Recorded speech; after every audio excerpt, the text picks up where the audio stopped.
যদি কোনো যাত্ৰীক বিনা টিকটত পোৱা যায় তেন্তে তেওঁ ভাৰতীয় ৰেলৱে আইন অনুসৰি দণ্ডিত কৰা হ'ব। সঠিক টিকট নোহোৱাকৈ যাত্ৰা নকৰিব। ষ্টেচন পৰিষ্কাৰ পৰিচ্ছন্ন কৰি ৰাখক। তদুপৰি ডাষ্টবিন ব্যৱহাৰ কৰক। ৰেলগাড়ীৰ ভিতৰত অথবা ষ্টেচনৰ এলেকাত ধূমপান নকৰিব। এইটো এটা দণ্ডনীয় অপৰাধ। ৰেলৰ ডবাৰ ভিতৰত অথবা ৰেলৱে ষ্টেচন প্লেটফৰ্মৰ ওপৰত থু খেকাৰ নেপেলাব।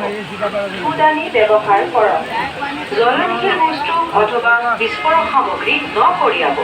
প্লাষ্টিক, পলিথিন অথবা তেনে ধৰণৰ সামগ্ৰী দলিয়াই ৰেলৱে পৰিসৰ নতুবা ৰেলৱে লাইন লেতেৰা নকৰে যেন।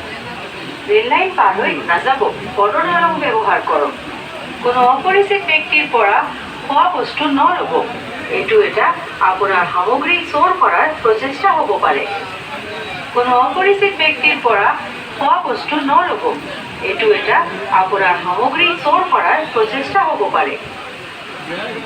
অনুগ্ৰহ কৰি মন কৰিব, যাত্ৰীসকলক অনুৰোধ কৰা হৈছে যাতে এটা প্লেটফৰ্মৰ পৰা আন এটা প্লেটফৰ্মত যোৱাৰ বাবে প্লেটফৰ্ম 4 থকা লিফ্ট আৰু প্লেটফৰ্ম 4, 3 আৰু 2 থকা এস্কেলেটৰৰ প্ৰয়োগ কৰক।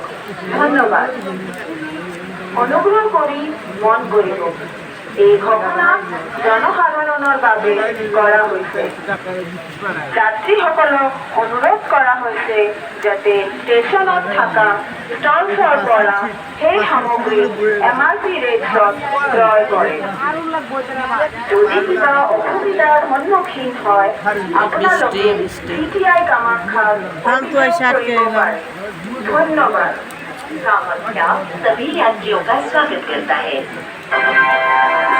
हम आपकी सुखद एवं मंगल